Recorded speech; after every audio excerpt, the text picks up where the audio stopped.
at varying stages of evolution. You've met with possibly the smartest entrepreneurs that there are on this planet. If I were to ask you, is there any ballpark test that any smart individual can go through when they are at the idea stage to conclude whether this idea has any merit or not?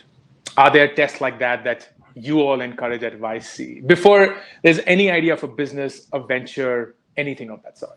So there are a couple things to keep in mind. I can't give a test, but I think I can give you some things to think about. Sure. And that's probably the best I can do. So the first idea I want to introduce is that in my experience, founders have two minds, what I like to call a product mind and a business mind. Their business mind is the mind that tells them whether an idea is a good idea, whether someone's going to want this thing. Their product mind is the mind that understands all the problems that they have and all of the things they've tried to do to solve those problems, and answers the question, would I use this? So the business mind answers the question, would other people use this? The product mind answers the question, would I use this? What I've noticed is that founders, especially first-time founders, use their business mind way too much. I kind of want them to shut off their business mind. Their business mind is horrible in every way. It's not trained.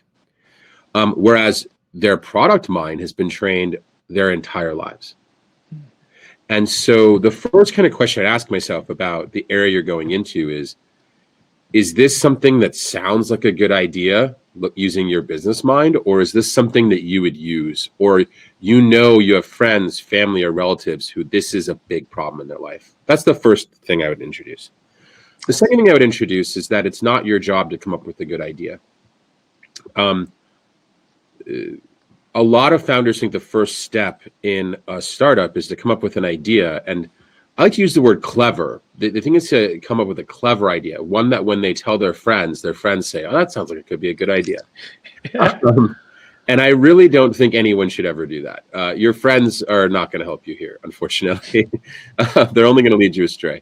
What I would be thinking about instead is there a problem that I, for some reason, am so passionate about that I wouldn't mind working on it for years and losing? Interesting. And to me, out of that problem area should come some ideas. And you shouldn't really fall in love with any of the solutions you come up with because they're probably wrong. But as long as you're working on a problem that you're passionate about, you're going to continue to come up with interesting ideas on how to solve it. The third one is this thing that comes up a lot that we call intellectual honesty versus magical thinking. Intellectual honesty asks yourself the question, why am I uniquely set up to succeed here? What am I bringing to the table that the other team going after this, they don't have? Yeah. And it's funny because in different businesses and different times, it can be different things. In our example, when we were starting Twitch, it was called Justin TV. And honestly, almost no one had done live video online. So the thing that we were bringing was actually kind of like bravery, to be honest. And the other side of bravery is stupidity. So some combination of bravery and stupidity. But we truly were amongst the very, very first users.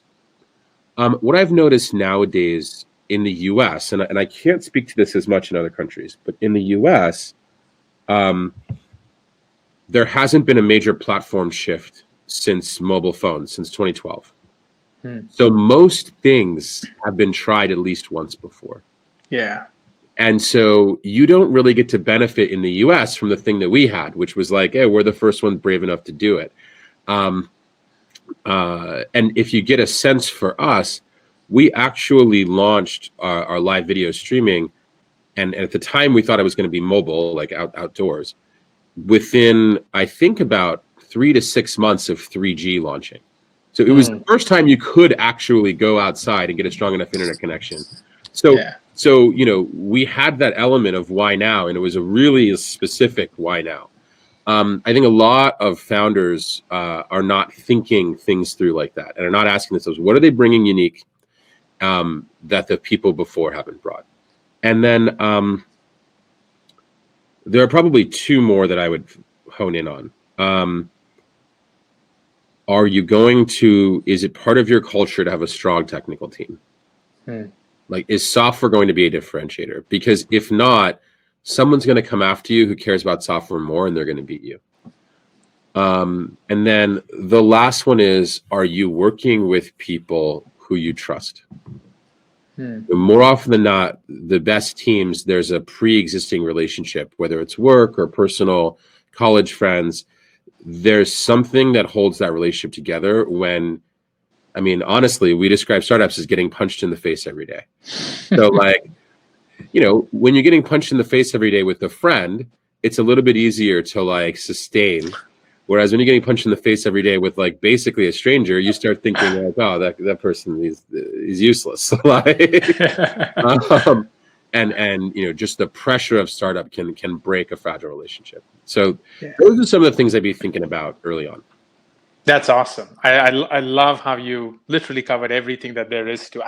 If you don't mind, I want to double click on the last part, because I don't think people think deeply enough about who they're going to spend this journey with. And you make a very valid point that it's not an easy ride. You get punched in the face every day, and you might as well do it with someone who has your back and you have theirs. Yeah.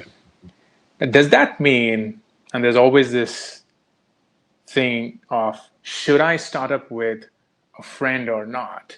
Should I start up with someone that I know very dearly or not? Or is it a great idea to not be emotional about this and actually go about finding, quote unquote, the best complementary talent that I could start with?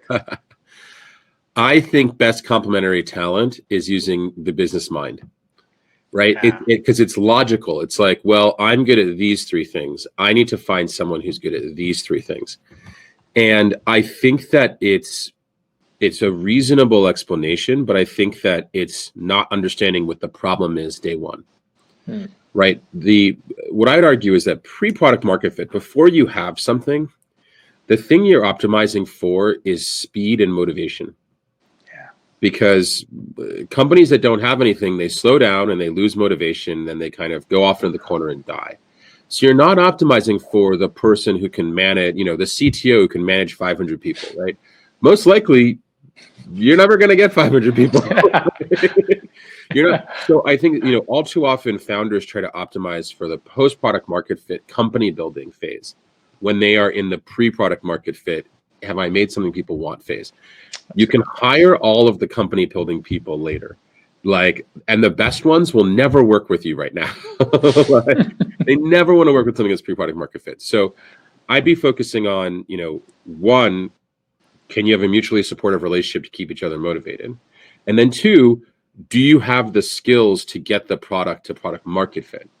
Do you have the skills to get to that point where you have an overwhelming interest coming in and you're spending every day just serving the customers who are coming in? And at that point, two things will happen. One, no one's skills are static.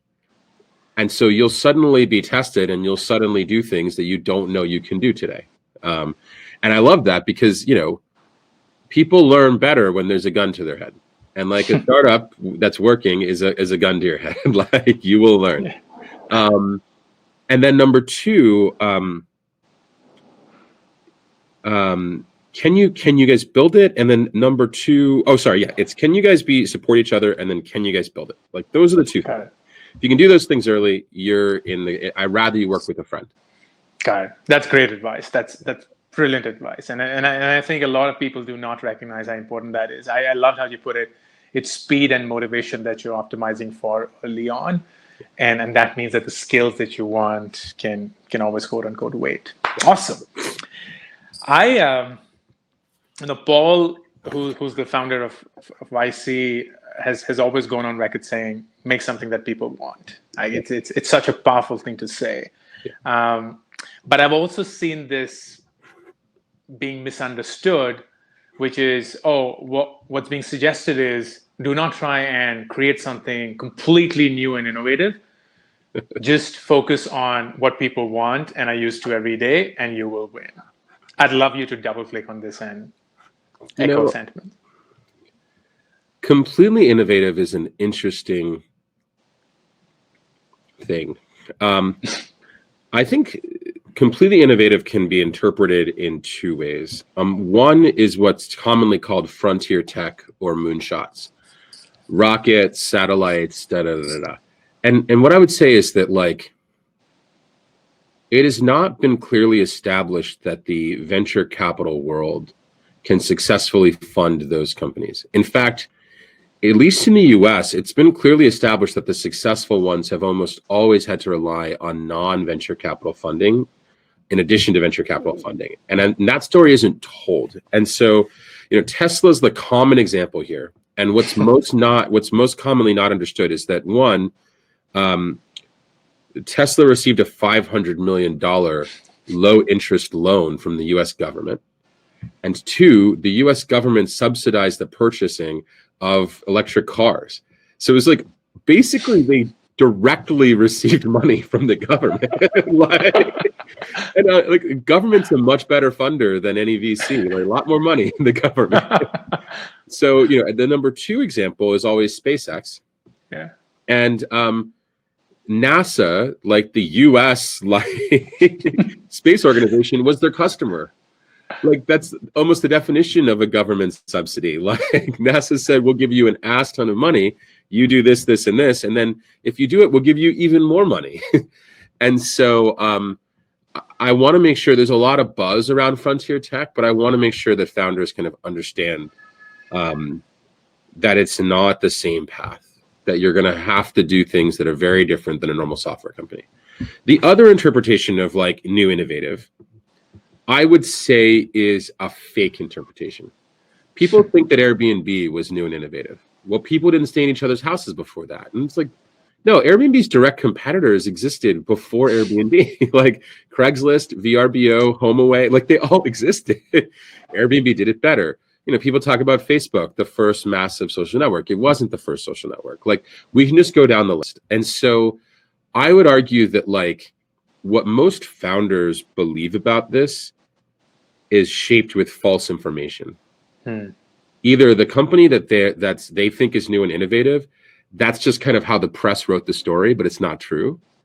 Or the company that they think is new and innovative is doing hardware or some frontier tech where it's not clearly established that you can even raise money, the amount of money you need to do it. Most things look incremental at first, and then later on are rewritten as necessary. And like, let's take a crazy example, right? I'd argue you could look at Coinbase, right? Coinbase is a company we funded, and at the time, nobody cared. And the reason why I love Coinbase is when you signed up with Coinbase in the beginning, you got one free Bitcoin. Wow. You're making an account, right? Today, they're going crazy. Back then, it was like nobody could give two shits about that. Now, you could say Coinbase is completely new and innovative. But on the other hand, like, the Coinbase interface looks exactly like a bank account. Like, it's basically 100% copying almost everything. New and innovative or incremental, like, we'll see what the press writes one day. So yeah, and so I want to go back to the theme from the previous one, which is like this clever idea. Like, I think this new and innovative thing comes from this idea that you should be able to tell your friends about your idea and they think it's new, cool, da da da da. And I just think that what I'm encountering more and more with young founders is that their entire life, if they put themselves in the group of smart people and they kind of did the average of what the smart people did, they would do well. Like in the States, that's how you get into a good high school. That's how you get into a good college. It turns out, and if you want to be a lawyer or a banker or a doctor, that works great as well. It turns out in the startup world, the failure rate is just like ridiculously high. And so it turns out that like the average startup fails. So if you're doing what's average of the people around you, you fail. And so that lesson that's kind of guided you so well up to this point will screw you in the startup world. Like you really have to be careful of just kind of surveying the people around you, especially if they're not users, especially if they're not startup founders. Like the people around you are great to have, a drink with at the end of the day, but they're not really great to guide your business. Yeah, makes sense. That's wonderfully said. And I think there is also this, and especially I don't know if you've felt this. The IITians are considered to be, of course, the smartest people of the country and the highest IQ. They've cleared the most difficult test and so on. So I often tell the students there that you suffer from what's called the curse of intelligence. and that is that you'll always believe it's your job to come up with something radically new. Yeah. And everyone else's job to follow you. Yeah. While what you said is honest and is so truthful that there is value in looking at the same problem, but moving incrementally. Yeah. There's immense value that has been created. And there's so many examples like Coinbase, Airbnb, and you can go on and on and on. Yeah. So thank you for echoing that, because I think that's a very important lesson, especially for the audience today. All right. We'll go to the last question before we let you go, Michael. And that's around YC's current focus on India. There's clearly a bit of interest that the country is generating, and we're happy to see that. But I would love to go behind the scenes of that, which is there anything that you've seen that has really excited you about Indian entrepreneurs that you haven't seen anywhere else or don't see as often? And more importantly, are there lessons that Indian entrepreneurs can learn from their counterparts across the world, especially the value, which is where you spend a lot of your time? So I want to start by being embarrassed to say that I don't think we're treating India special. I think that about 5 years ago, not through our strategy, but through founders, we just started seeing founders from around the world apply to YC. And their characteristic changed. In the early days of YC, we always had international founders, but their goal was to come to the US, get a visa, build a business in Silicon Valley. Around 5 years ago, we started seeing founders come to YC and in order to build businesses back home. Nice. And they were just as talented as everyone we'd seen in the past. But I would argue that they were more motivated. There was more of a, like in the American kind of setup, at least until Donald Trump, really, it was kind of more of a like, I want to do this to build a successful business. Like, I'm not necessarily caring about my country when making a business. With a lot of the international founders, there was a deeper goal of somehow improving where I grew up. And, it happened in very different flavors depending on which country it was, but there was always this like tech can make my country better now. And I want to be a part of that. And that's something as founders, the people who run YC, we're all founders, right? And that's addicting. Like you want to work with those people. Like they have a higher calling. They're going to survive more punches to the face. Like they're more motivated. And so we just started seeing folks come from all over the world. And so we started asking ourselves, why don't more people apply internationally? And the reason that came up time and time again is they didn't realize they could get in. They were like, well, you're a US accelerator, you only fund US companies, so I have to move to the US permanently, or I have to build something for the US, and da-da-da-da. So this basically started a lot of outreach around saying to people, that's not true.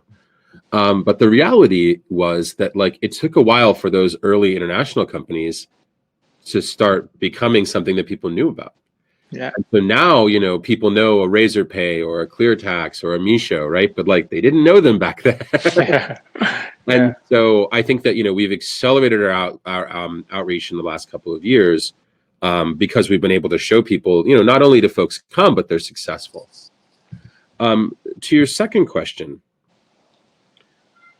there's a lot of regional pride around startups. There's a lot of, my hub is better than your hub. And we travel all over the world. I think I've been to like 31 startup hubs, So like, and the thing that I tell founders is Silicon Valley is a special place. And part of your strategy should be to extract something from it. Now, for some people, that means moving here, living here, hiring people. For other people, it means extracting advice or capital or network but like, you should be trying, this is not a competition. You should be trying to extract something from Silicon Valley, because if you can do that and your competitor can't, you have something you can beat your competitor with. And so what YC has become for these international companies is not a way to get a visa. It's been a way to kind of build a relationship in Silicon Valley that they can leverage and use. And I think that's been so much fun to see. And it operates in a couple different ways. One way that I've seen it operate globally is that local investors, they tend to know not all, but a lot of the smart people. A lot of the smart people reach out to them first, and they tend to say no. And YC has a bit of a different funding philosophy. We don't have to see a 60-page business model and blah, blah, blah. We don't have to see all that stuff. And so one of the phenomenons I see that's especially happens with our companies from India is they'll call the VCs in India, not get anything, apply to YC, get into YC, and by demo day, those same people who weren't interested in talking to them are now interested in talking to them. And I always laugh because I'm like, we're not on the ground. Like we're not the first people to meet folks. We just have a different way of operating. Like our way of operating is like, we don't care who you know. We like everyone fills out an application. Everyone does an interview. We treat everyone equally. And time and time again, it shocks me that surfaces people that the normal startup funding community doesn't. Time and time, because this is not new now. We've been doing it for 15 years. But yet somehow it keeps working. And it really makes me fully embrace the idea that the normal startup funding community is closed. It's a closed network. It's very hard to break into. And, YC's whole philosophy has been the most talented people should be the ones building the startups. We can help you with the network. We can give you the credential. Who the fuck cares about that stuff? Are you talented? And that's why so many of us work at YC. I mean, I've already made money. I don't need to wait. I don't need that stuff. But without YC, I wouldn't have had a shot.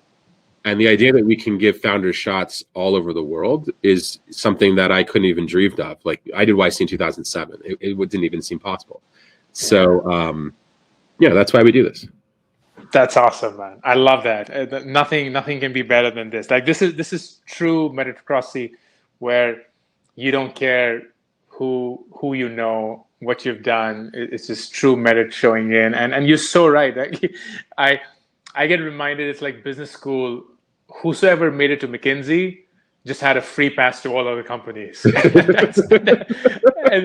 that's what YC is. It's this stamp of authenticity, of awesomeness, which somehow people refuse to even believe and see through if it were to come to them in the first place. And I feel that there's immense merit in just building that. Fantastic. We're right on dot, and we're about 2 minutes away. So I'd love any closing remarks from you, Michael. Before have you been to India before? I haven't. Which is embarrassing. I've had two trips planned. COVID killed my second trip, and I injured my foot that killed my first. So it's my first country after COVID clears up. Well, it'd be great because we have a lot of alumni there now, so they're going to take me out. Absolutely. They're very proud. I know a bunch of them. They keep raving about their experience. So we would love to have you whenever that is possible. And I hope the world clears for whatever it's going through right now. Yeah. But thank you so much, Michael. Thank you for spending your precious time. It was a pleasure to host you. And we love the clarity and the honesty with which you share your thoughts. It's always commendable to see that. I'm happy to be here. And what I do with a lot of these outreach events is I give my email address. I'm just michael@ycombinator.com. You can email me. If you mention that we met in this event, my reply will typically come a little faster. I'm always behind on emails. But you can email me now. You can email me 5 years from now. Like I said before, you don't need network. And if you feel like you need it, now we know each other. You have a network. Awesome. Nothing can be there. So michael@ycombinator.com. That's where Michael is. And are you active on Twitter, Michael? I am, yes. MW Siebel. Awesome. Wonderful. All right. And thank you so much. Have a good day, Michael. It was Thanks a pleasure. for having me. Great to see you, everyone. All the best, man. Take care. Bye-bye.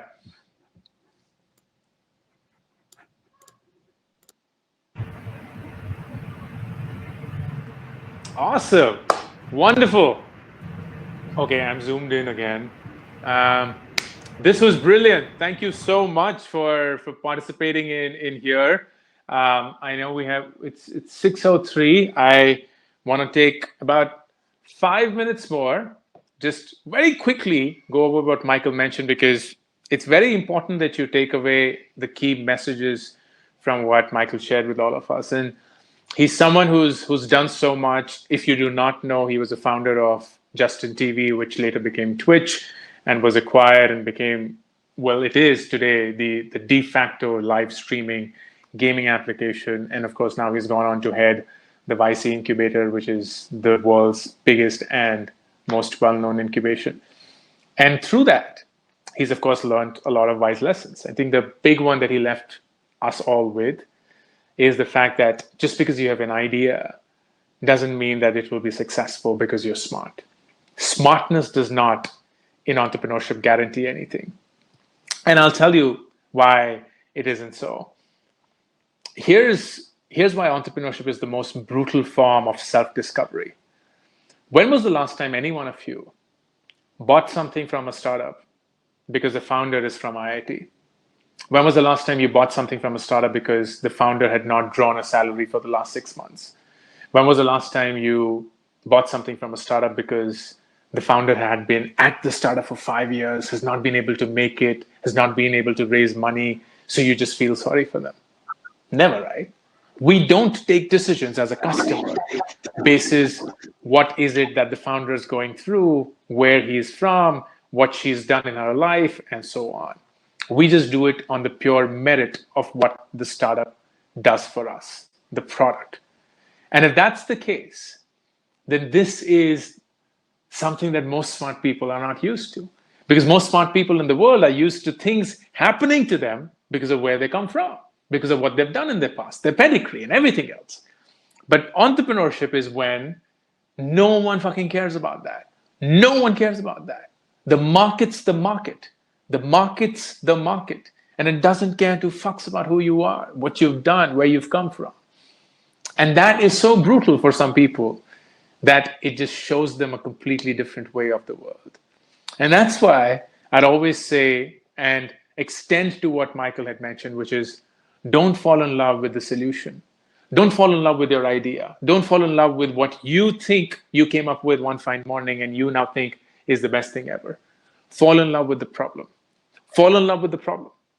The problem could be yours. It could be originating from someone else. It could be originating from just observation, but fall in love with the problem. Because if you fall in love with the problem, then you'll always be honest to the problem.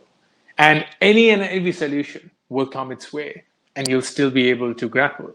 You'll still be able to fight. You'll still be able to solve the problem because you just laser focused on the problem and not necessarily the solution. And that is the very, very important part. Okay, I want to take a few questions before we wind up. If there's anything that I can help with. If you're finding something, that's good. Otherwise, I'll sort something out for you. Okay, let me just see. I'm going through the chat. Yeah, the questions are marked in red, like you can see. Okay, all right. All right, Mansi has a question. Do you think LinkedIn is a better or a bigger platform to connect more than any other social media platform? So it depends on what kind of connection are you looking for, Mansi. If you're looking for a professional connection, then LinkedIn is great, but it's of course crowded. So I do encourage people to just interact and engage with the content that people throw out, whether it's a VC partner, it's a fellow entrepreneur, it's someone that you look up to. If you were to engage meaningfully with their content, whether on Facebook, whether on Instagram, where Facebook's kind of dead, but on Instagram or on Twitter or on LinkedIn and anywhere else, what will happen to them is psychologically they will start recognizing your name every now and then. So when you do reach out to them, whether through a cold email or through a DM on any of those platforms, they're far likelier to respond. It's very close to what Michael just mentioned, which is if you write to me, let me know that we connected at the IIT-Bombay event, because that's how that connection, that recollection happens. And you would want that to happen in real life as well, not just through an event like this. So LinkedIn is great. I personally have benefited from it a lot, but I do see merit in Instagram and in Twitter as well. Like if I were to say, I'd say that Twitter is perhaps the best platform for you to reach anyone, because you can technically reach anyone on Twitter, like literally anyone. And that does mean that it becomes harder for you to engage with people meaningfully. But if you're able to do that, then that's what gets you ahead. Okay. Ankur, there's another question that has come up, which was interesting. It's a little bit lower in the chat, but Go ahead. Can you? how to, Pracharya said, how to assemble a great team in the initial phase of the startup. So, like, what qualities to look for in your teammates and co-founders? So, and was it Siddharth that asked this question, Piyush? So, it was Pracharya. Prachur. Okay. So Prachur, and to everyone, of course, here's how high I would advise founding team building. There are, in my opinion, three things that you would want to care about. One, what is the skill that an individual brings to the table? Two, what are the ideas that the individual brings to the table? And third, what are the values that the individual brings to the table? Skills, ideas, values. Let me double click on each one of them. What skills? Skills are, what is it that the individual is good at? And if it's a tech startup, you will benefit from the fact that you have someone who has technological skills. If it's a sales and marketing startup, you'll benefit from the fact that someone has sales and marketing skills. If it's any other such startup, you'll benefit from the fact that they have those skills. What are ideas? Ideas are, you don't want someone who has the same ideas as you, because then there's just two of you, and that doesn't help. What you want is someone, if given the exact same problem that you are encountering, would come up with a different idea than you. So if you say, oh my God, I look at this and I come up with idea A, someone else looks at the exact same thing and says, I come up with idea B. And if you have more ideas, if you have difference in ideas, if you have the spread and the scale of ideas, then there is a lot more speed, as Michael mentioned in his conversation. And of course, then the last thing is values, because there needs to be values alignment. I have seen so many startups suffer because the original team, the co-founders, the founding team members, they were misaligned on values. Values such as, what would we do when it comes to our customers? What would we do when it comes to our investors? What would we do when it comes to our employees? What would it do when it comes to our co-founders? What's the value base or the value worldview that that individual operates with? And if you had someone who has the same skills that the startup needs, different ideas than yours, and the same value system, that, in my opinion, is the best combination. And that is what I would recommend you go searching for if you were to build the founding team or if you were to look for co-founders. Great answer, Ankur. Really insightful. There's a sort of a question that is directed towards you. Rana says, "Hey Ankur, how has Nearby shaped your learnings? And if you were given a chance to do this all over again, right in your college, would you do it all over again? And how differently you would approach?" That's a good question, Rana. So it's I think a large part of who I am today is because of the Nearby experience, and there's just so much that I've learned that it's impossible for me to even share it over here in the time that we have. What I'll encourage you to do, and this is not a selfish, subtle insert, but if you could go on Twitter, you will read my threads, and a lot of them are just driven by what my nearby experience was. So I'll encourage you to do that. But I'll answer your second question because I think that's an important question, which is if I were in college, would I were to do nearby all over again? The answer is no, because I know something that I didn't know back then, and that is that a big, big, big determinant of what happens to the startup eventually is driven by the market opportunity itself. And the nearby market opportunity is not yet big enough in India, which seems counterintuitive because we as a country love deals. So who's saying that deals is not a big opportunity? But that's not how the nearby opportunity is. The nearby opportunity is not so much about deals. It's about sales and marketing of local businesses. How do local businesses reach out to an online audience which doesn't even know about them? And that means restaurants, spas, salons, movie halls, shopping malls, whatever the case may be. And the truth is, unfortunately, the country is still not very deep when it comes to organized retail. And that means that the entire size of the organized industry of discretionary spending, eating out, getting a massage, going out and watching a movie, going out and shopping at a mall, all of that is still a very small part of the entire GDP. So I am wise today that I know the market size is a big, big determinant of the success of the startup, which I didn't know back then because all that I thought was you just need to believe in the idea. And I made exactly the same mistakes that Michael spoke about. And that's why if I were back 15, 20 years in college, I would not start up nearby knowing what I know today.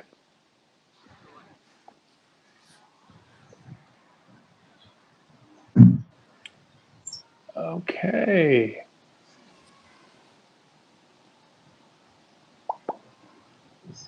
Cool. Let's just pick up one question and then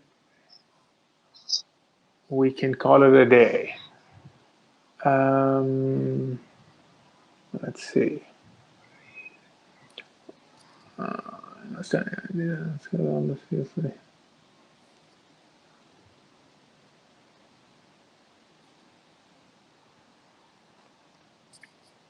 Okay, Utkarsh, you asked an interesting question, and I'd love to speak about that.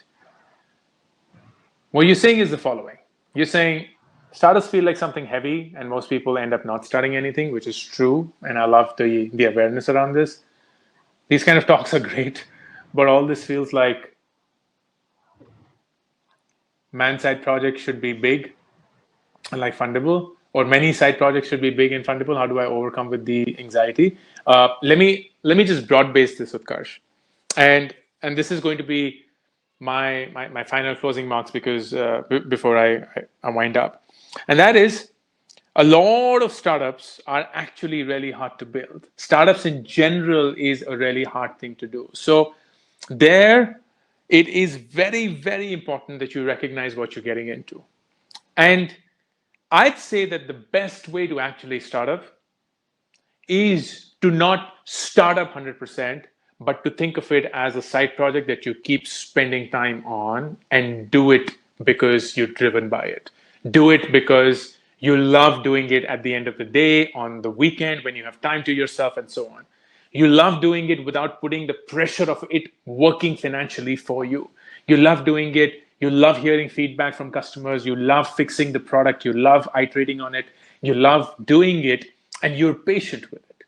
And if that is a journey that you're willing to undertake, trust me, I have yet to come across any such idea that couldn't make it big enough for that individual and then finally in the startup community. Most ideas fail because there is intense pressure on them to work.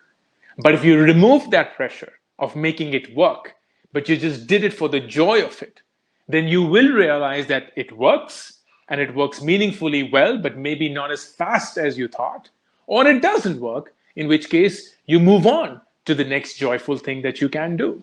But if you can devote yourself to this joyous journey of product iteration, loving customers' feedback, iterating on it, fixing it, then you will find that there is merit in building a startup like this. And that would be my closing remark. Okay, thank you everyone for joining in. I do have an announcement to make, and that is about Eureka. In case you do not know, you should know that Eureka is Asia's, not India's, Asia's largest business model competition. And there is going to be a lot of energy around this. So please do consider participating. And it's 10,500 entries, 3 rounds of judging, intensive mentoring coming along, and along with prizes worth 50 lakh rupees. So